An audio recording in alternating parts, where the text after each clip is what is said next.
उन्होंने मुझसे कहा, जो बचे हुए लोग बंधुआई से छुटकर उस प्रांत में रहते हैं, वे बड़ी दुर्दशा में पड़े हैं और उनकी निंदा होती है, क्योंकि यरूशलेम की शहरपनाह टूटी हुई और उसके फाटक जले हुए हैं। In the Old Testament, there are two major events in the Old Testament. और पुराने नियम में हम दो बड़े बड़े हादसाओं को देख सकते हैं, चीजों को देख सकते हैं। Two major events that happened in the Old Testament, and all the other stories are connected to these two events. और दो मुख्य संदर्भ चीजें बातें पुराने नियम में हो जाता है, और सारे जो कहानियां हैं, जो बातें हैं, इन दो बातों से संदर्भ से जुड़ी हुई होती है। The one is where God appoints and calls his people and makes them a nation, and they build a temple and worship God, and God's presence dwells among the people. और पहला जो संदर्भ ये है कि परमेश्वर अपने लोगों को बुलाते हैं, उनको चुन लेते हैं, उनको बुलाते हैं, उनको अलग करते हैं और उनको एक मंदिर बनाने के लिए कहते हैं। उस मंदिर में परमेश्वर का उपस्थिति वास करता है। Right from the time of Abraham, God called Abraham, he brought him to the promised land. And then the children of Israel, they prospered. He gave them kings, and Solomon built that beautiful temple, and God's presence dwelt in that temple. और हम देख सकते हैं परमेश्वर ने Abraham को बुलाया, Abraham को चुना, फिर उनको बुलाया। फिर हम देख सकते हैं मूसा का समय में आते हैं लोग, अलग अलग प्रकार के बातों को वो वहां करते हैं, आराधना के बातों को करते हैं। उसके बाद हम देखते हैं सुलेमान राजा जो है परमेश्वर के लिए एक बहुत ही सुंदर सा मंदिर बनाते हैं, परमेश्वर का आत्मा उसमें वास करता है। The second event is where the people sin against God and the temple is destroyed, and God works in the life of the people for the rebuilding of the temple and restoration of the work of God.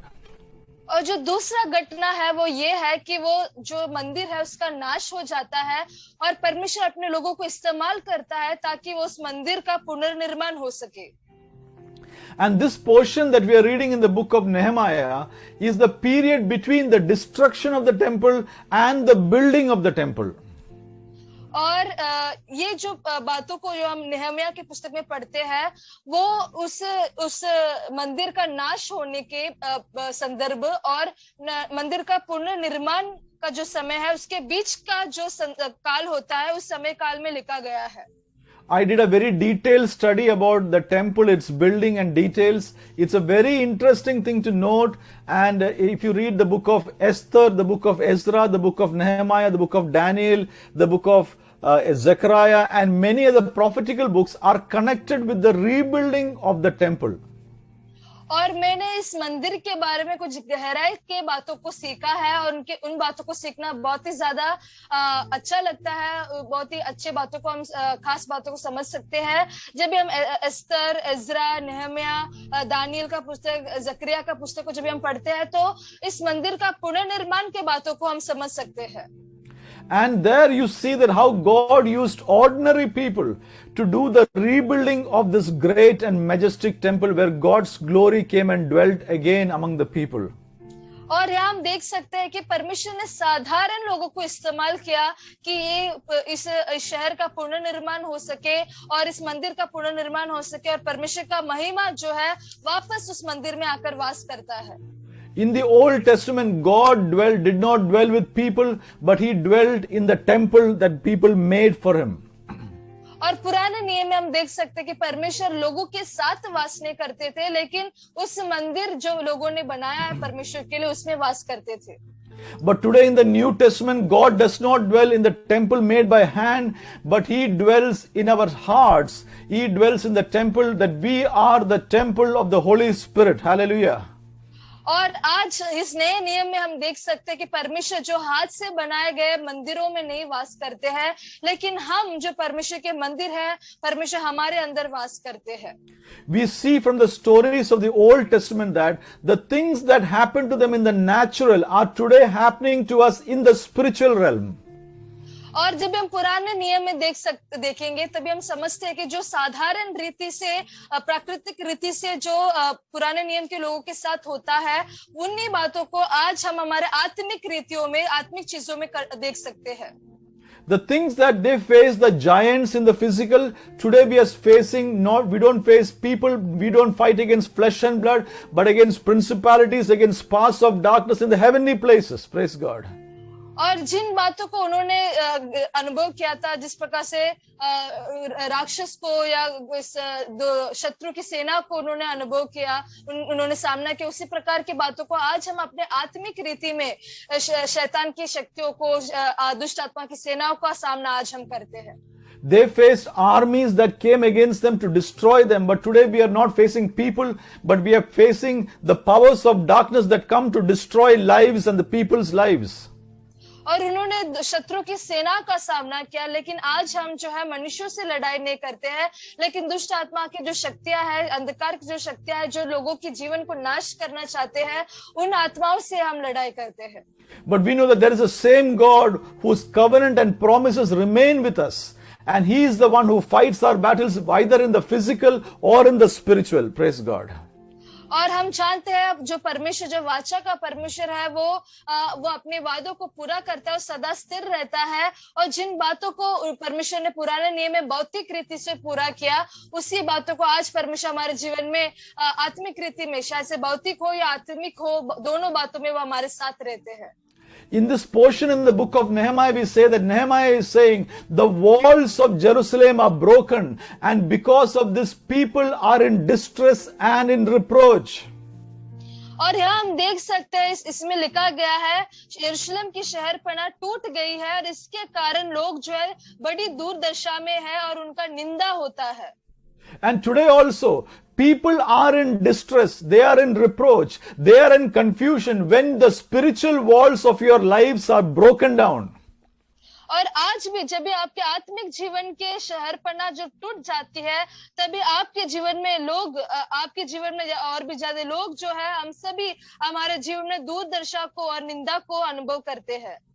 People experience confusion and chaos and difficulties and challenges. They experience dishonor and difficulties when the spiritual walls of their life are broken down. वो लोग जो है उलझ जाते हैं, संघर्ष में पड़ जाते हैं, अनादर को महसूस करते हैं और इन सारी बातों को अनुभव करते हैं, जब भी उनका आत्मिक शहरपनाह जो है वो टूट जाती है। In the time of Nehemiah, the worship had started back in Jerusalem, but still the people were in reproach and in distress because their walls had broken down.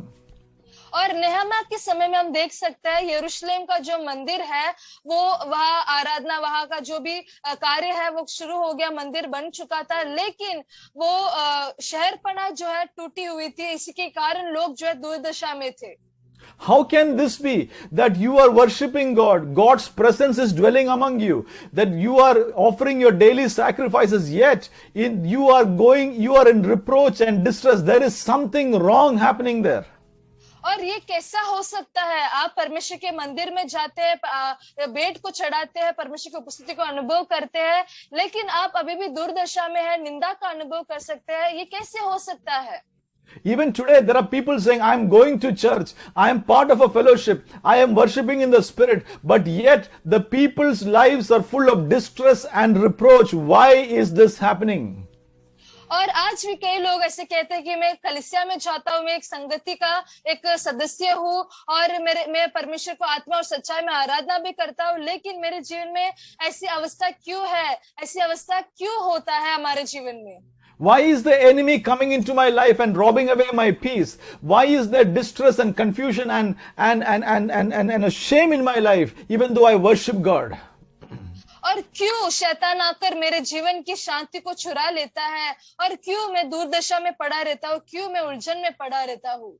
Does this make sense to any one of you? Are any one of you in that situation where you worship God, you are going to church, you are doing things, but yet you are experiencing sometimes shame and reproach in your life? क्या आप इस बातों को समझ पा रहे हो? क्या आपके जीवन के साथ इसका तुलना कर पा रहे हो? शायद से आप कलीसिया में जाते हैं, परमेश्वर की आराधना करते हैं, परमेश्वर की उपस्थिति को आप अनुभव करते होंगे, लेकिन फिर भी आपके जीवन में दुर्दशा है, निंदा है। ये क्यों होता है?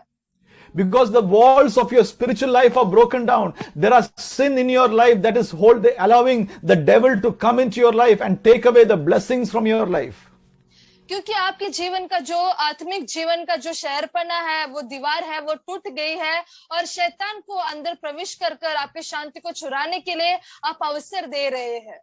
The wall, for example, if you are living in a house and if your house does not have a door, for example, what happens? You cook good food, you go to the toilet and come back, somebody has taken away your food that you cooked. उदाहरण के लिए मैं ये कहना चाहता हूँ, यदि आपके पास एक अच्छा घर है लेकिन दरवाजा नहीं है, तो क्या होगा? आप अच्छा खाना बनाएंगे, खाना बनाने के बाद आप बाथरूम में जाके लौटेंगे तो खाना कोई और आके लेके जाता है।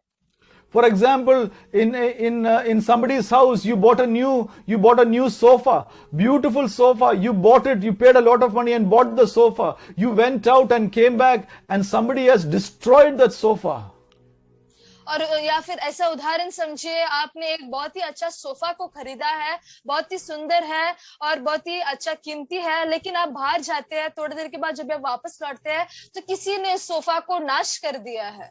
And you are fasting and praying, God, why did this happen in my life? Who took away my sofa? Yeah, then you went and bought a new TV. And the same thing happened. You had a new TV, you are watching the TV, you went out and came back and the TV is also gone.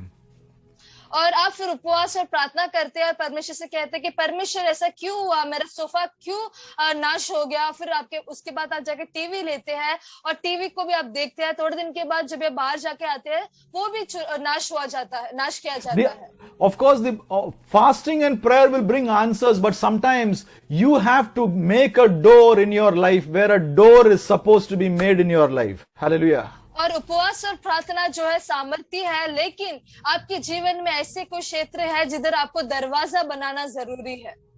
The walls of your life represent the protection that God puts around you when you are obedient to the word of God. और आपके जीवन में जो वो दीवार है, वो दीवार तभी बनता है जब परमेश्वर के वचन को आप उसका आज्ञा को पालन करते हैं, उसको अंगीकार करते हैं। God has given us His word to us so that when we obey the word, it remains as a protection for us. Praise God. परमेश्वर ने परमेश्वर के वचन को हमारे लिए दिया है ताकि जब हम उस वचन को पढ़े और उसका अनुसरण करें, तभी एक सुरक्षा के कवच के समान, एक दीवार के समान वो हमारी सुरक्षा करे। Many times we feel, oh, this word to obey is very difficult, but child of God, when you obey the word of God, it is actually a protection for you so that the enemy cannot attack your life. बहुत बार हम समझते हैं कि आज्ञा को पालन करना बहुत ही मुश्किल है, लेकिन ये समझना है जब भी आप आज्ञा को पालन करते हैं तभी वो एक दीवार के समान आपको सुरक्षा करता है, सुरक्षित रखते हैं शत्रु के षड्यंत्र से या उनके जो भी कार्यों से आपको बचाए रखता है। There are some Christians who have got sinful life, who are watching pornography or involved in secret sins, who have got secret relationships, but they call themselves Christians, but their walls are broken down and they are in reproach. और हम कई मसीही लोगों को देख सकते हैं जो अपने आप को मसीह तो कहते हैं, लेकिन बहुत ही गलत बातों में वो उलझे रहते हैं, अश्लील चीजों को देखते हैं, छुपे हुए पापों को वो अपने जीवन में बनाए रखते हैं, लेकिन वो जो है अपने आप को मसीह कहते हैं।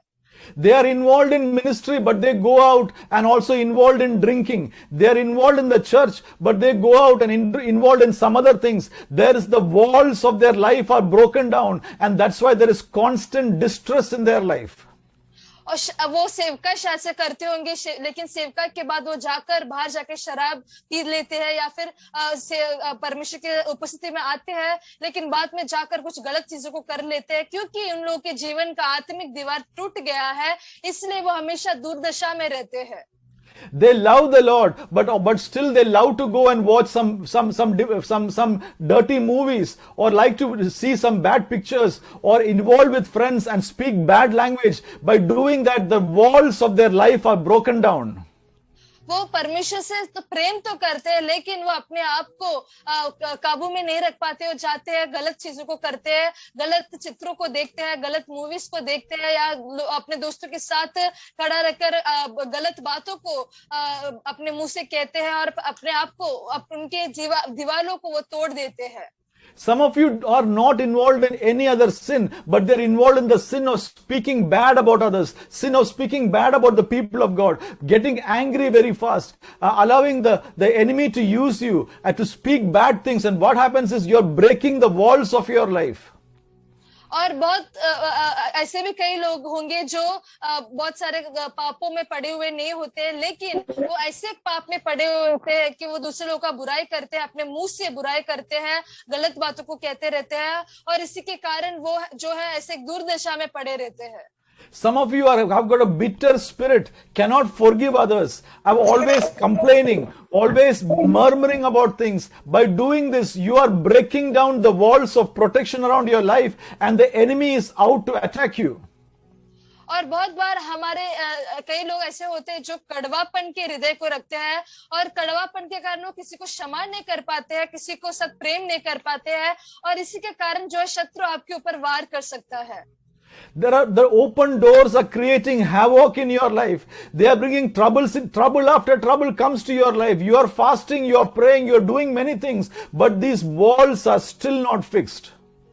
आपका जो खुले दरवाजे है, जीवन के खुले दरवाजे के कारण जो है सारा शत्रु का जो वार है आपके जीवन में आते हैं, और इस दीवार को निर्माण ना करने के कारण सारे बुरी बातें जो है, निंदा की बातें, जो दुर्दशा की बातें जो है आपके जीवन में आती रहती है।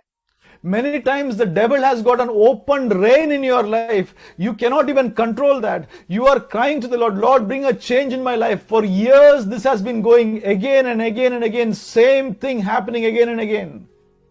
और कई बार हम देखते हैं कि शैतान आपके जीवन में इतना ज्यादा अधिकार जता लेते हैं, राज्य करने लगता है, और बार बार ये दोहराता रहता है, और आप जो है परमेश्वर से ये कहते हैं कि मैं इस बात से छुटकारा नहीं प्राप्त कर सकता, क्योंकि ये बात बार बार मुझे उलझाता रहता है। In the book of Proverbs, chapter 25 and verses 28 says like this. Book of Proverbs, chapter 25 and verses 28 says, whoever has no rule over his own spirit is like a city broken down without walls. Proverbs chapter 25 verse 28. और नीति वचन उसका 25वां अध्याय उसके 28वें आयत में इस प्रकार से लिखा है, जिसकी आत्मा वश में नहीं वह ऐसे नगर के समान है जिसकी शहरपनाह घेराव करके तोड़ दी गई हो। That means if you can't control your spirit, if you feel like indulging and doing things which God does not like, but you are doing it, you have no control over your life. It is like a walls in your life that have been broken down. यदि आपके जीवन में ऐसी बात है जिसको आप काबू में नहीं कर पाते हो, या फिर आप उससे छुटकारा नहीं प्राप्त कर सकते हो, तो आपका जीवन जो है एक टूटा हुआ शहरपनाह के समान है, आपकी दीवार जो है टूट गई है। Although you say you know Jesus, you love Jesus, you go to church, you pay your tithes, yet your progress cannot come into your life because enemy steals all your blessings. आप कहते होंगे कि मैं यीशु मसीह से प्रेम करता हूँ, आप कलीसिया में आते होंगे, दशमांश देते होंगे, लेकिन आप उस अनुग्रह को अनुभव नहीं कर पा रहे, क्योंकि शैतान आपके सारे अनुग्रह को छीन लेता है। Sometimes it is the secret sins that we hide in our life, the secret relationship we have some people in our life that opens a door for the enemy to create havoc in our life. And today if you're hearing this word of God, God wants to bring a restoration to you. और शायद से आपके जीवन में गुप्त पाप होंगे, गुप्त पाप, या किसी व्यक्ति के साथ एक ऐसा संबंध होगा जो पाप से भरा हुआ होगा। आज जो है उस पाप से आपको छुटकारा प्राप्त करना है, और परमेश्वर जो है आपको उस छुटकारा को एक पुनर्निर्माण करना चाहते हैं। There are some secret sins in your life that you have been trying to destroy it, but it is not going. You have been trying to stop it, it is not going away. And because of this is an open door for the enemy to attack your life. और आपके जीवन में खुला दरवाजा होने के कारण जो है बहुत बार आप कुछ पापों से, गुप्त पापों से आजादी प्राप्त नहीं कर पाते, आप उससे छुटकारा प्राप्त नहीं कर पाते हैं। But we look in the book of Nehemiah that Nehemiah saw the broken walls. The people were in distress. He cried before God. But he did a few things which we can study, but I'm not going to read. You can go home and read the book of Nehemiah. It's a very interesting book. Please read the book of Nehemiah. But I will summarize and say how Nehemiah won the victory there and restored worship and captured the work of God there.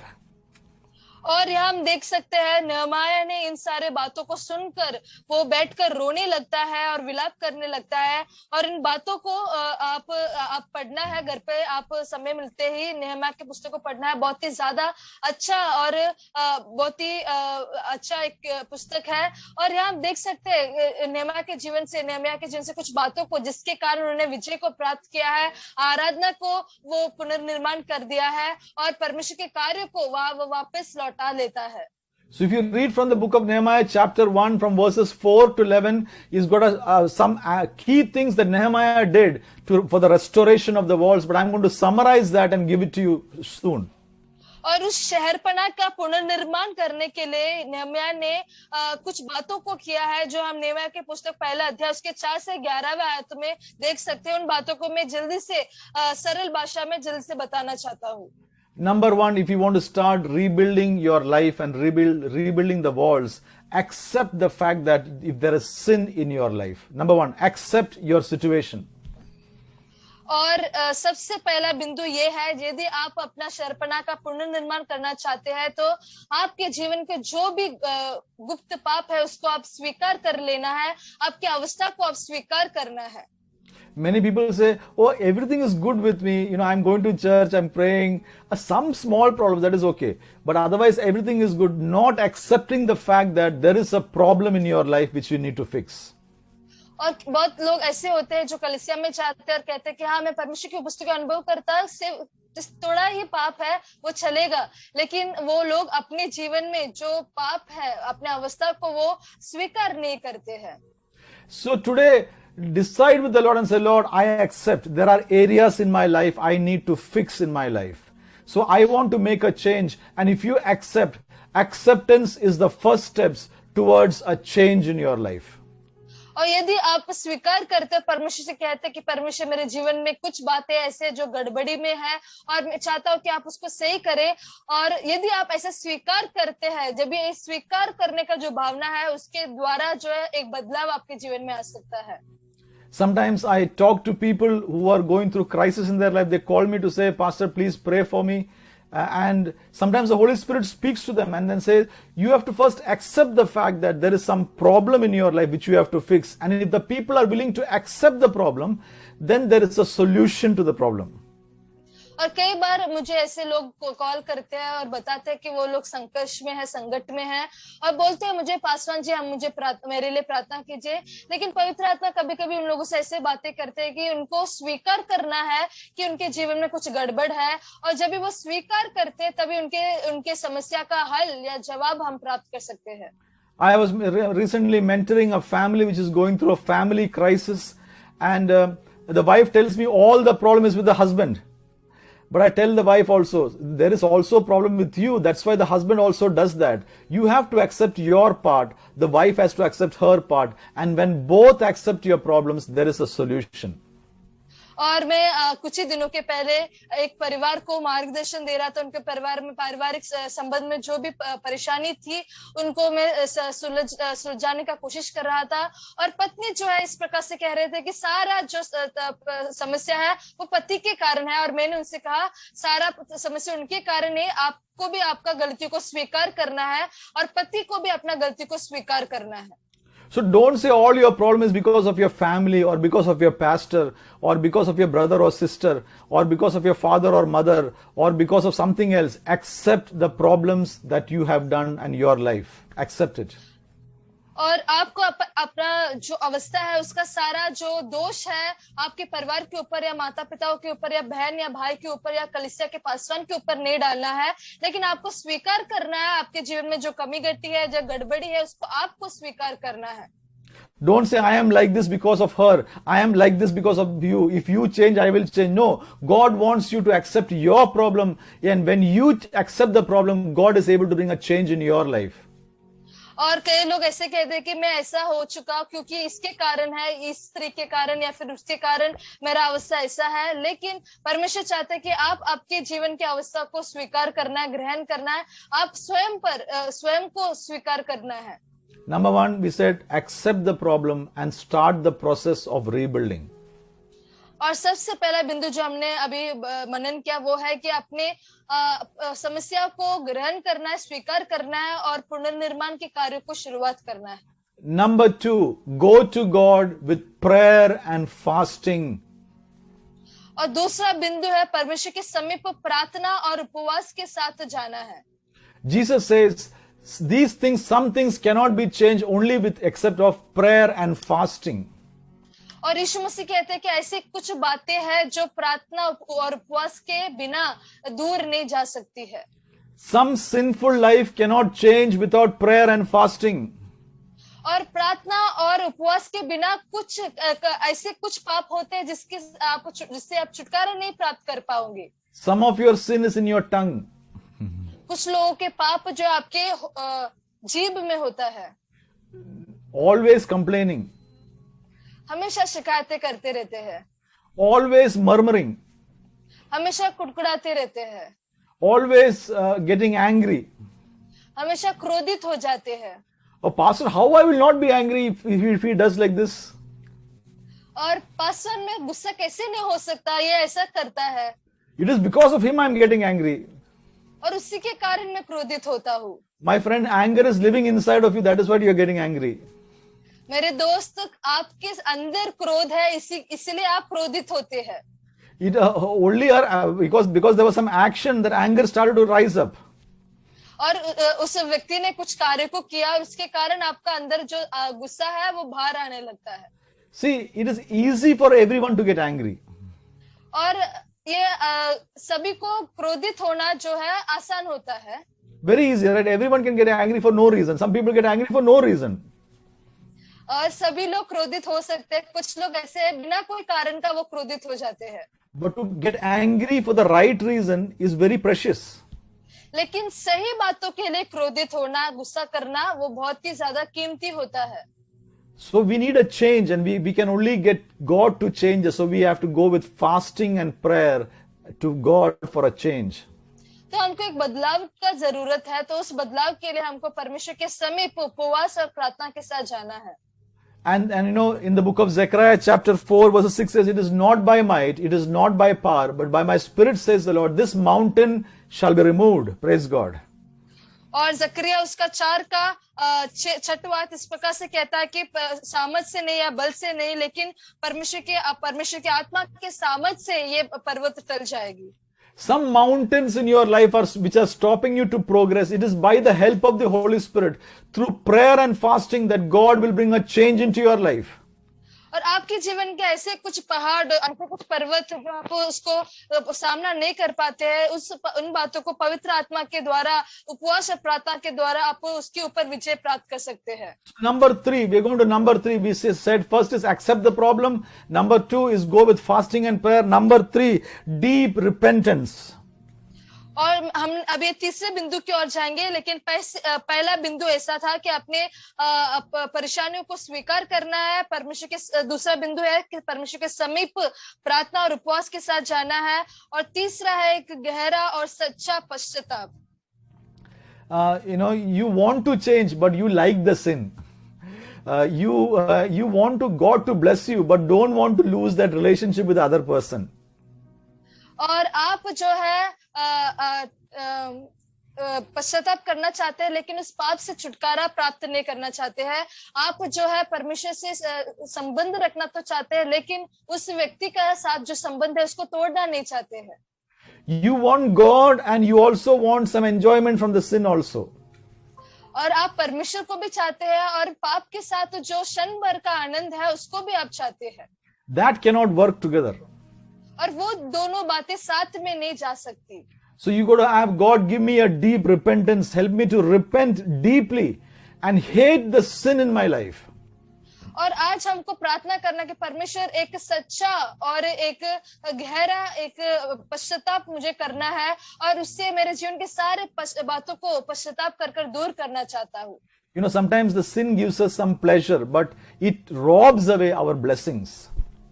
और कभी कभी पाप जो है हमको थोड़ा क्षण भर के लिए आनंद दे सकता है, लेकिन वो हमारे आशीषों को छीन लेता है. It gives us joy for some time, but gives us distress for lifelong. क्षण भर के लिए वो हमको आनंद तो देता है, लेकिन हमारे जीवन में लंबे समय तक एक वो दुर्दशा दे देती है. So we have to have the desire, God, give me a deep repentance about sin and help me to hate sin from my life. और आज हमको प्रार्थना करना है, मुझे परमेश्वर एक गहराई से, एक सच्चाई से पश्चाताप करने मुझे सहायता कीजिए, मेरे सारे पापों से पश्चाताप करने के लिए सहायता कीजिए, और पाप के प्रति एक नफरत मेरे अंदर दे दीजिए. And together with the number 4 is asking God to help you in the rebuilding process. Number 4. चौथा बिंदु है कि हम परमेश्वर से सहायता मांगे कि हम शर्पणा का पुनर्निर्माण कर सके. And if you read from Nehemiah chapter 1 verses 11, Nehemiah prays to God and says, God, help me in this process. I don't know how to do. I don't know everything, but Lord, help me who desire to fear Him. Let your servant prosper, I pray, and grant him mercy to do the work of God. और इस 11वें आयत में हम देख सकते हैं Nehemiah कहते हैं कि हे प्रभु, मेरा विनती ये है कि तू अपने दास की प्रार्थना को सुने और अपने दास को सहायता करे और मेरे कार्यों को सफल करे. You know, sometimes you don't know how to build it up. कभी कभी हम नहीं जानते कि किस प्रकार निर्माण करना है. You know, Nehemiah he was not a mistri or a mason. और नेहमिया जो एक मिस्त्री नहीं था. He did not know how to build a wall. I don't know how many of you know how to build a wall. और वो नहीं जानते थे कि किस प्रकार से शर्पणा का दीवार किस प्रकार से बनाना है. If somebody tells me build a wall, my wall will be slanting like this. और यदि मुझे कोई कहे कि एक दीवार को बनाइए, तो मेरा जो दीवार है वो टेढ़ा हो जाएगा. But if you tell the brother Ravi, he knows how to do that brickwork. He is expert in that.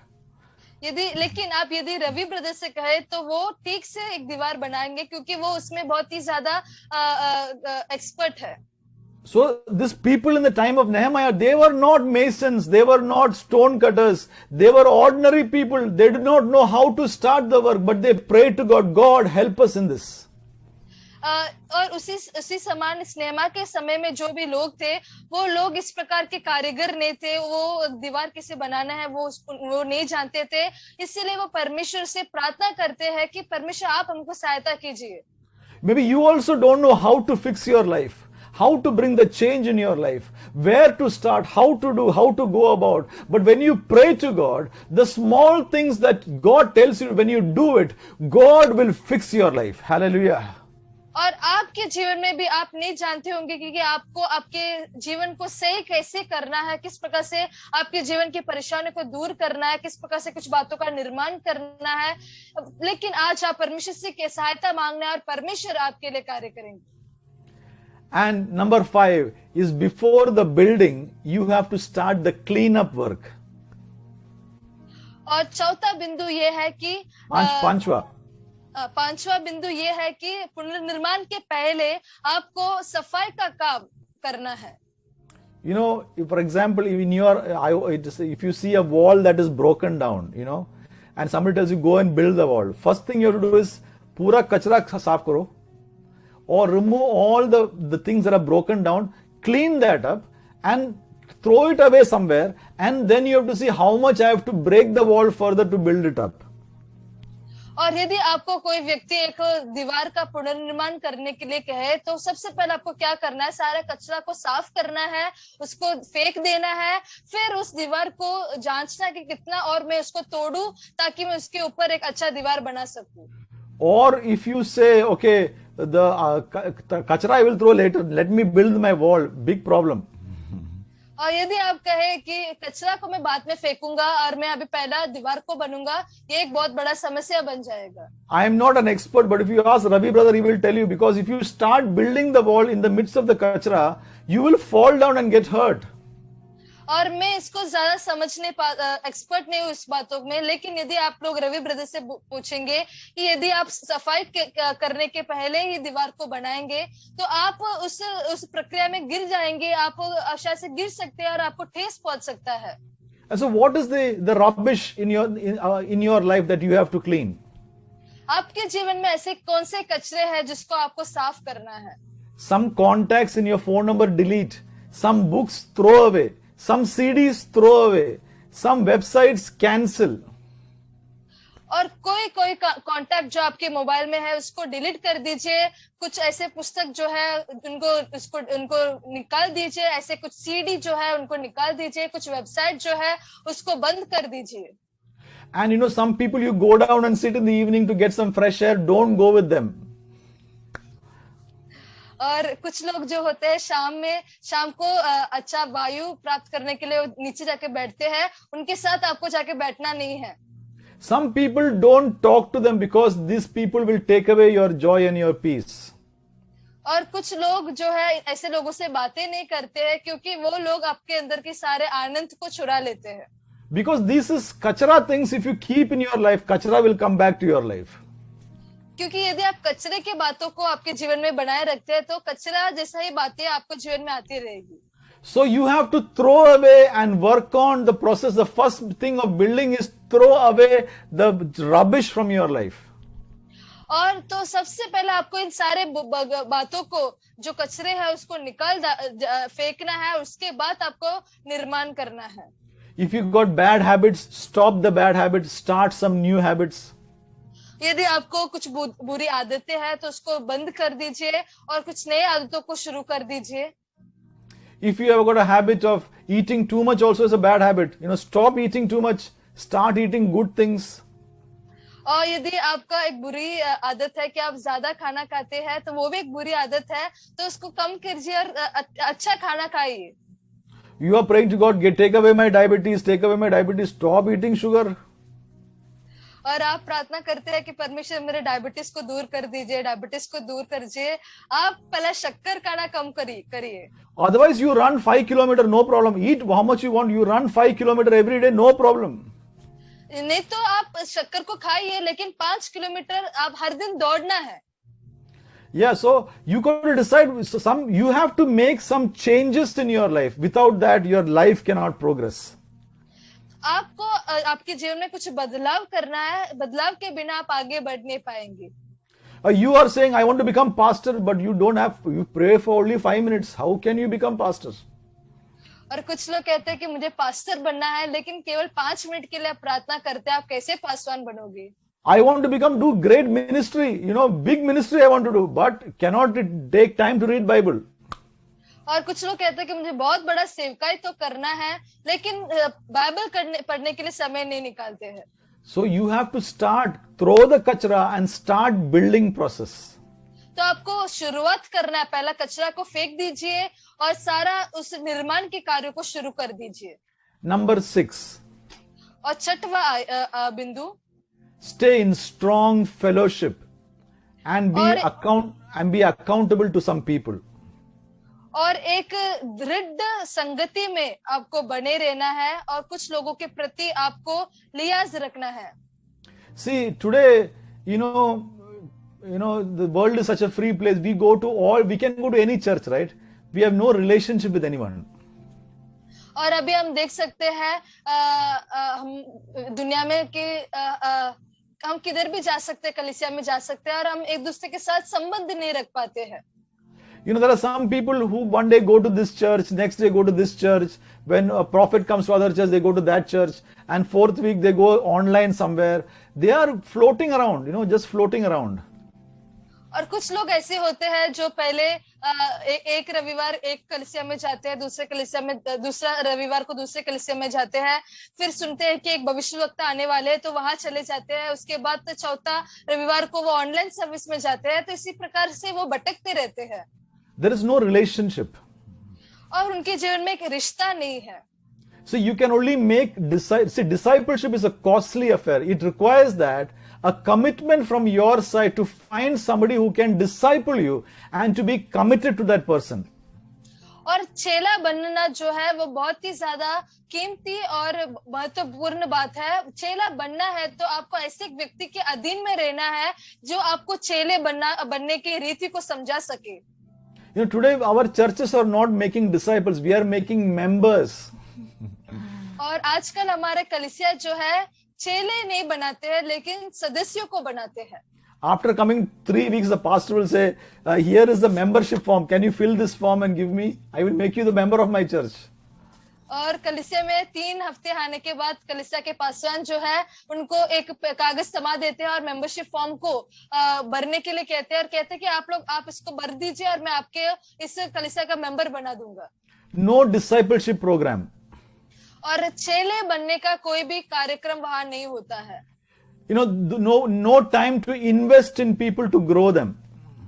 और ऐसा भी समय नहीं निकालते हैं ताकि वो लोग के जीवन में ऐसी कुछ बातों को बोए कि वो आत्मिक रीति में बढ़ोतरी प्राप्त करे। See, age does not matter in disciple, but find somebody that you value, that you look up to, and you say, brother, sister, please help me to progress in my life. I want to work with you. Please help me. और उम्र जो है वो मायने नहीं रखता है। यदि आप कोई व्यक्ति को जानते हैं जिसको आप आदर करते हैं और आप समझ सकते हैं कि वो आपको ठीक से मार्गदर्शन कर सकते हैं तो आप उनके पास आके कहना है कि भाई या बहन जी आप मुझे सही रीति से मुझे मार्गदर्शन दीजिए ताकि मैं एक अच्छा चेला बन सकूं। And you need that guidance of that person, that prayer of that person, the blessing of that person, that you can continue in that process of building and growing up into the stature and nature that Christ wants in your life. Praise God. और आप उस व्यक्ति से प्रार्थना, आशीष और उनके मार्गदर्शन को प्राप्त करना है ताकि परमेश्वर के इच्छा के अनुसार आप बढ़ोतरी को प्राप्त करते रहे। I hope today you have received something from the Lord this evening time. और मैं ये विश्वास करता हूँ कि आपने परमेश्वर से कुछ बातों को आज प्राप्त किया है। You know, your life matters to God. I want to tell all of you, your life matters to God. और मैं आपसे ये कहना चाहता हूँ आप परमेश्वर के लिए कीमती है। God loves you. परमेश्वर आपसे प्रेम करते हैं। And He wants to do great things in your life. और परमेश्वर आपके जीवन में बड़े कार्य को करना चाहते हैं। But the process, the reason why God is not able to use you is because you have some open doors in your life which you have to close down. और आपके जीवन में परमेश्वर कार्य नहीं कर पा रहा है, इसका कारण ये है कि आपके जीवन में ऐसे कुछ दरवाजे हैं जो खुले हैं और उसके कारण परमेश्वर आपके जीवन में कार्य नहीं कर पा रहे हैं। Too much TikTok is also bad, by the way. और ज्यादा टिकटॉक इस्तेमाल करना भी गलत है। Because why? Full time TikToking. क्यों हमेशा टिकटॉक करते रहते हैं? Because it is not helping you. क्योंकि वो आपकी कोई सहायता ही नहीं कर रही है। Because you are consuming the world, constantly consuming the things of the world. क्योंकि आप बार बार लगातार संसार की बातों को अपने अंदर ग्रहण कर रहे हो।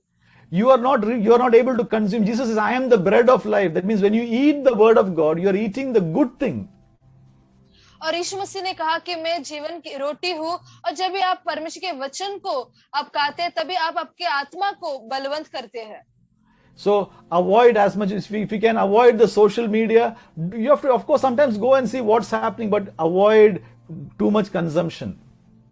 और यदि आप सोशल मीडिया को अलग कर सकते हैं, मैं जानता हूँ आपको कभी कभी जाकर देखना पड़ता है, समझना पड़ता है, लेकिन ज्यादा समय उसमें बिताना नहीं है। So let us pray, Lord, I want to build the walls of my life. Hallelujah. आज हम प्रार्थना करेंगे परमेश्वर आज मुझे मेरे जीवन के दीवार को, शहरपना को पुनर्निर्माण करना है। If there are any areas of your life that God has spoken to you, that you need a building, you need to start repenting, asking God, go through the process, and God will help you to rebuild, that you can regain the joy and fellowship with the Lord Himself. Hallelujah. और यदि आपसे परमेश्वर ने बातें किया है कुछ ऐसे क्षेत्र के बारे में जिधर आपको निर्माण करना है, दीवार का निर्माण करना है, तो आप परमेश्वर से प्रार्थना करना है ताकि आप परमेश्वर के इस आनंद को, उस उद्धार के आनंद को आप वापस ग्रहण कर सके। Can I tell you this? There is no limit that God has placed on your life. और मैं आपसे ये कहना चाहता हूँ कि ऐसे कोई सीमा नहीं है जो परमेश्वर ने रखा है। God does not matter you are young or old. He can use any person. आप बुजुर्ग है या फिर जवान है, ये परमेश्वर कुछ भी मायने नहीं रखता, परमेश्वर किसी को भी इस्तेमाल करते हैं। God can use experienced person or inexperienced person. God has no limit, but He is looking for a willing person. और परमेश्वर जो है अनुभव से भरे हुए लोगों को भी चुन सकते हैं या फिर अनुभव रहित लोगों को भी चुन सकते हैं। परमेश्वर जो काबिल लोग हैं उनको नहीं चुन रहे, लेकिन जो लोग तैयार है करने के लिए कार्य को, उन लोगों को चुनते हैं। Can you say, Lord, use my life for the glory of your kingdom? क्या आप ये कह सकते हैं, परमेश्वर मुझे, मेरे जीवन को इस्तेमाल कीजिए आपके राज्य की महिमा के लिए? Can you say that sincerely, Lord, use my life for the glory of your kingdom? Raise up your hands and say, Lord, use my life. क्या आप एक सच्चे हृदय के साथ ये कह सकते हैं कि परमेश्वर मेरे जीवन को आपके राज्य की बढ़ोतरी के लिए इस्तेमाल कीजिए? Lord, I don't know everything, but what I know, I want to do it with all my heart.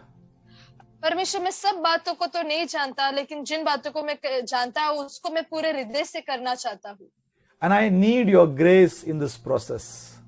और इस कार्य में मुझे आपका अनुग्रह, कृपा जरूरी है। I want to speak to Sister Megan. The grace of God is upon you. और सिस्टर मेगन से परमेश्वर की आत्मा कहते हैं कि परमेश्वर का कृपा आपके ऊपर बनाया हुआ है। The grace of God to help you in the time of your crisis. और परमेश्वर का वो जो अनुग्रह है आपके संघर्ष में आपको सहायता करने के लिए आपके साथ है। More than you can, the grace of God will enable you to do greater things in your life. और परमेश्वर का कृपा जो है आपके जीवन में बड़े बड़े कार्य करने के लिए सहायता करेंगे। He knows your broken heart and He will restore it. आपके टूटे हृदय को परमेश्वर जानते हैं और आपको परमेश्वर वापस पुनर्निर्माण करेंगे।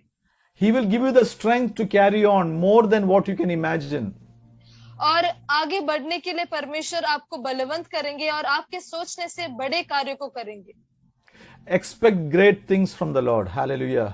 और परमेश्वर से बड़ी बातों की अपेक्षा आपको करते रहना है। Hallelujah. Sister Rashmi, we are praying for a healing for the situation that you're going through. Praise God. और सिस्टर रश्मि, हम प्रार्थना करते हैं चंगाई के लिए, जो अवस्था से आप जा रहे हैं, जूझ रहे हैं, उसके लिए हम प्रार्थना कर रहे हैं। Right now we are praying for healing. Can we together pray for healing for Sister Rashmi? Praise God. और हम Hallelujah. साथ में प्रार्थना करेंगे सिस्टर रश्मि के लिए, उनको चंगाई के लिए हम प्रार्थना करेंगे। Hallelujah. Rikama shararaba sikhi anthurome se.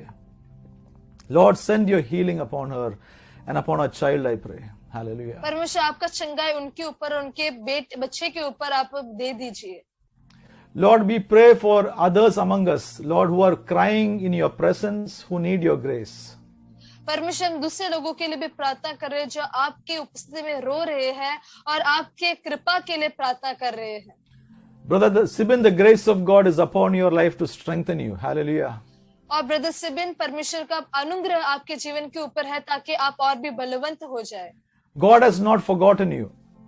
परमेश्वर ने आपको भूला नहीं है। He has not, He is with you. परमेश्वर आपके संग है। Brother John Ras, the Lord is with you. Brother John Raj, परमेश्वर आपके साथ है। He holds your hand. That's what the Holy Spirit is saying. He holds your hand. अब परमेश्वर की आत्मा इस प्रकार से कहते हैं कि परमेश्वर की आत्मा आपको, आपके हाथों को पकड़े रखा है।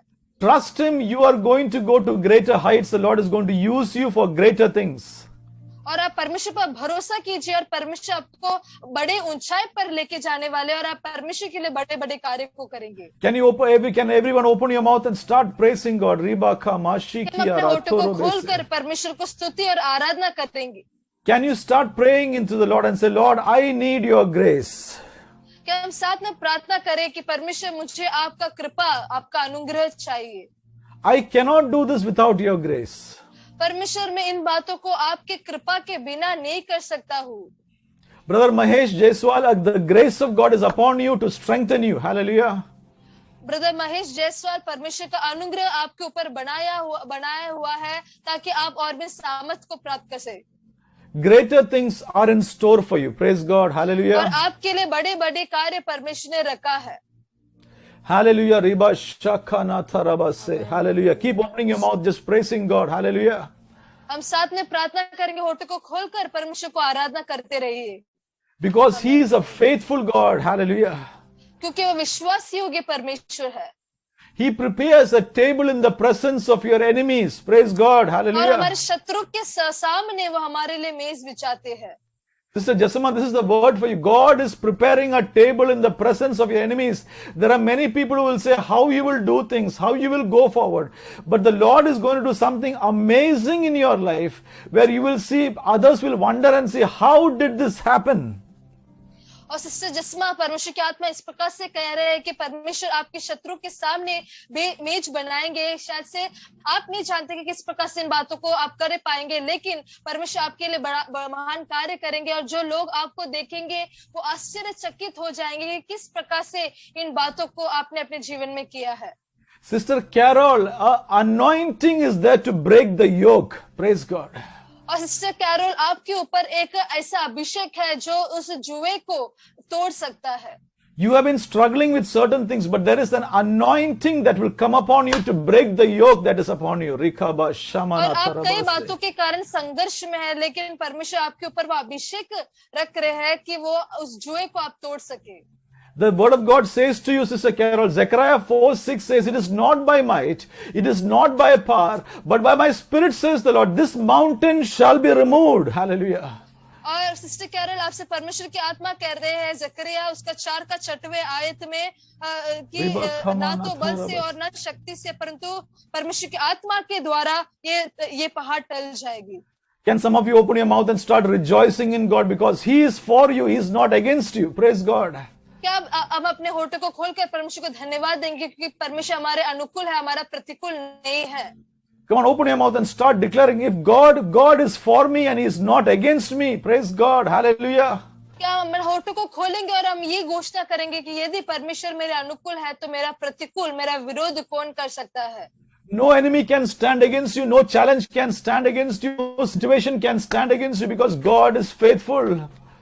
कोई भी शत्रु आपका विरोध नहीं कर सकता, कोई भी परिस्थिति आपका विरोध नहीं कर सकता क्योंकि परमेश्वर आपके अनुकूल है। Can you lift up your hands? We're going to pray together. Hallelujah. हम अपने हाथों को उठाएंगे और हम साथ में प्रार्थना करेंगे। Cry out to the Lord. Hallelujah. Open your voice to the Lord. Hallelujah. अपने आवाज को उठाकर, होठों को खोलकर परमेश्वर की ओर पुकारिए। And Lord, restore my life. Hallelujah. परमेश्वर, आप मेरे जीवन को पुनर्स्थापना कीजिए। The word of God says, He restores my soul. Psalms 23, He restores my soul. Hallelujah. और परमेश्वर का वचन कहता है भजन संहिता में कि वो मेरे प्राण को वो वापस पुनर्निर्माण कर देता है। Hallelujah. Come on, speak it out prophetically to your, says, Lord, I thank you because you're bringing restoration to my soul. और हम विश्वास के साथ भविष्यवाणी करना, हम धन्यवाद देते हैं परमेश्वर क्योंकि आप मेरे जीवन में पुनर्निर्माण कर रहे हैं। Because when your soul prospers, everything in your life will prosper, your health, and you will be in all good things will start coming to your life. Hallelujah. क्योंकि जब भी आपका आत्मा सफल होने लगता है तो सब कुछ सफल होने लगता है, आपको कुछ अच्छा आरोग्य मिलेगा और सारी बातें जो है ठीक हो जाएगी। Sister Rebecca, a greater prosperity in your soul. Praise God. और सिस्टर रेबेका, आपके प्राण में एक बहुत बड़ा एक समृद्धि को परमेश्वर भेज रहे हैं। The peace of God is filling your life. और परमेश्वर का जो शांति है वो आपके जीवन में बरसा रहे हैं। He is taking away the yoke of pain from your life. और दर्द का जो जुआ है उसको परमेश्वर आपके जीवन से दूर कर रहे हैं। Lord Father, we thank you and we praise you for what you are doing among us. परमेश्वर पिता, हम धन्यवाद देते हैं जो बातें आप हमारे बीच में कर रहे हैं। Thank you for the restoration you are bringing to our lives. जो पुनर्निर्माण आप हमारे जीवन में कर रहे हैं उसके लिए हम धन्यवाद देते हैं। Thank you for the healing that you are bringing to us. और जो छुटकारा आप हमारे जीवन में कर रहे हैं उसके लिए हम धन्यवाद देते हैं। We're going to pray for my father for a moment. He is going through a sickness. We're just going to pray, Lord, send out your healing for him.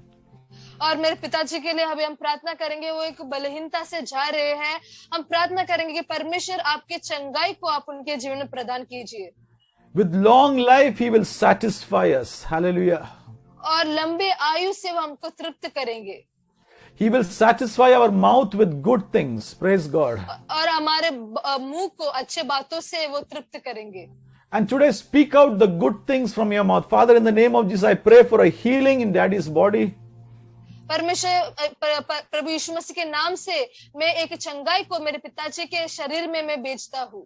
More than what doctors can do, more than what medicines can do, I pray for a healing. और जो doctors कर सकते हैं या फिर जो दवाई कर सकते हैं उससे बढ़कर एक चंगाई मैं आपसे चाहता हूँ। We thank you for your doing it for us. और मैं धन्यवाद देता हूँ क्योंकि आप हमारे लिए ये कर रहे हैं। And I thank you, Lord, for the peace that you've given to all of us in this meeting. और हम धन्यवाद देते हैं जो शांति आपने हम सभी के जीवन में दिया है। I thank you for the restoration you're bringing to our lives. और हम धन्यवाद देते हैं जो एक सुधार जो आप हमारे जीवन में दे रहे हैं। We give all glory to you. हम सारा आदर आपको दे रहे हैं। Lord, we were expecting great miracles from you in the coming weeks, Lord. और हम आपके और से बड़े चमत्कार को हमारे जीवन में प्रतीक्षा कर रहे हैं। We want to hear more testimonies, Lord, from the people of God who experience the miracles in their life. परमेश्वर, हम और भी गवाही को सुनना चाहते हैं। जिन लोगों ने अपने जीवन में अपने सामर्थ्य को अनुभव किया है, उनके गवाही को हम सुनना चाहते हैं। We give you all glory and praise. हम सारा आदर और धन्यवाद देते हैं। In Jesus' name we pray, amen. यीशु मसीह के नाम से हम मांगते हैं, आमेन। If God, I hope you are blessed with this meeting. Praise God. और मैं आशा करता हूँ कि आप लोग इस मीटिंग के द्वारा आशीषित हुए होंगे। I want to encourage you to call somebody else that who would need this blessing.